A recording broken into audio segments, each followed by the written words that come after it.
first comic of the evening. Everyone give it up for our guest comic tonight, Katarina Valentine.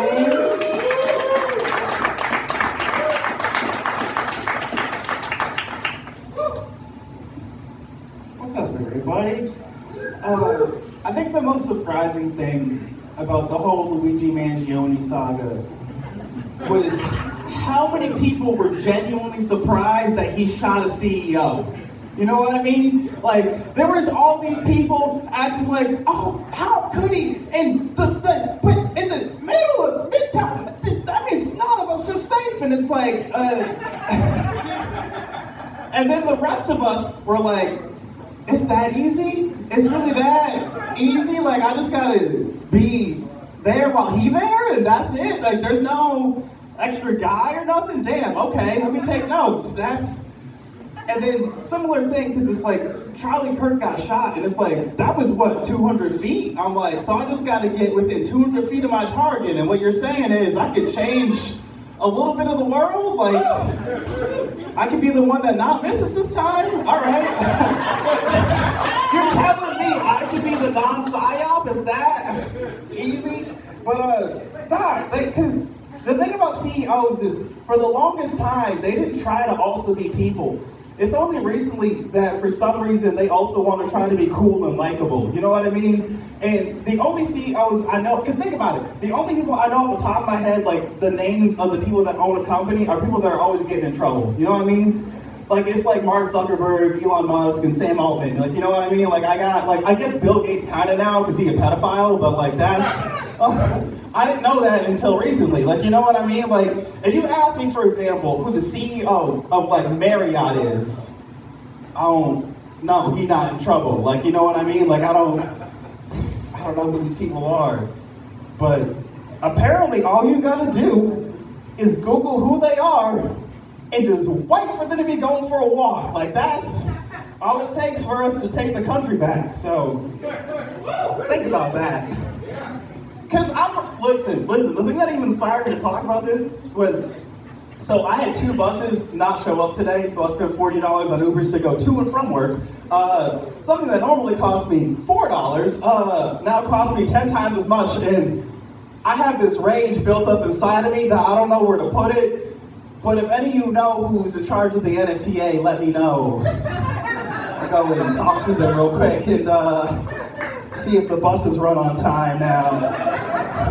Because it's one thing if 2 different buses don't show up. You know what I mean? Because I'm like, all right, it's a network thing. There's a problem. Maybe there's a parade I didn't know about. Okay, sure. The same bus not showing up twice, 6 hours apart? Something's going on.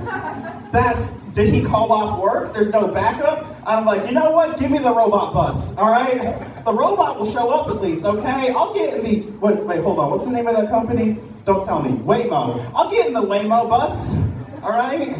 Where's that at? Man, it's fucked up. I recently went to a new dentist, and that was fun for me.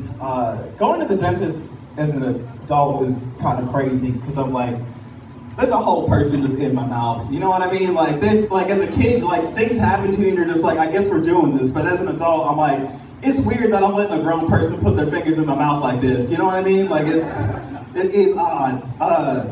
But nah, my last dentist canceled my insurance because I was on Medicaid, and they're like, hey, we don't take poor people insurance no more. You're no longer welcome here.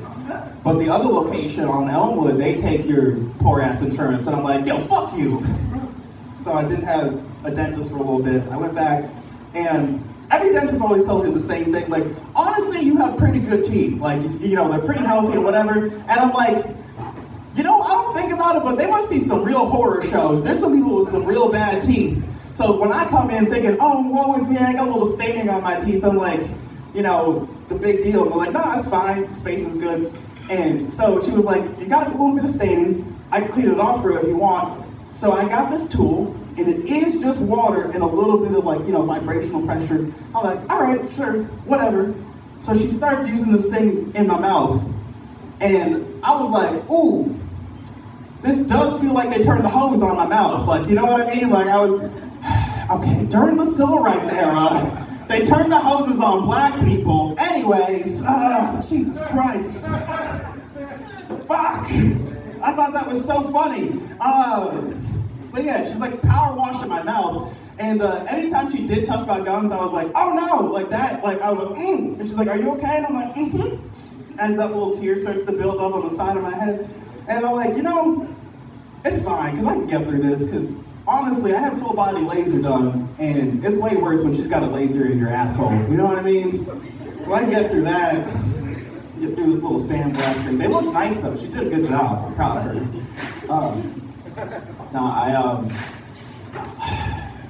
There's been a lot of talk about privilege recently, and I think it's good that we're finally talking about this for real. Something that I think is not dawned on a lot of people is that no matter how shitty you think your life is, you probably still have some type of privilege that you don't even think about or know about. You know what I mean? For example, how many homeless guys you know have good hair? Right? So it's genetics. That's all genetics, okay? Sometimes you just win the luck of the draw. Me personally, I'm trans, but like I pass pretty well. Like I don't get misgendered too often or anything like that. So that's cool. I lucked out that way. But I bet you right now, in this room, there's at least a few of you that have regular sized belly buttons. Oh, you don't want to laugh or recognize and add, out yourself, but it's fine. There's no way you all have crazy belly buttons. There's no way you all have quarter-sized craters in the middle of your chest, just right here. And my biggest fear is someone's gonna touch it and then I'm gonna come undone. Like, I don't know what to do about that. I have a phobia about having my belly button touched. I'm like, don't look at it, don't even, it took me forever to get comfortable, wearing crop tops because I was so self-conscious of my belly button. Because the thing you don't understand is that, listen, I've seen belly buttons before. Every time I've seen one for the most part, it's all cute, dainty, whatever. And even people with outie belly buttons are like, ooh, don't look at it, blah, blah, blah. And I'm like, all right, bitch, well, guess what? You know what you don't have? You remember belly button limp? You ever see that on TV? It's real. It is absolutely fucking real. I used to be like, that's stupid. That couldn't happen. Here I am as an adult scraping dirt out of this hole that exists in the middle. Yeah, because you got to wash it in the shower. That's right. Think about it. You're lucky enough to not have to clean the... This is a gross punchline, but I'm going to say it anyways. You don't have to clean the dirt smegma out of your belly button, all right? You're lucky enough to not have to treat your belly button like foreskin. That's all I'm saying. All right?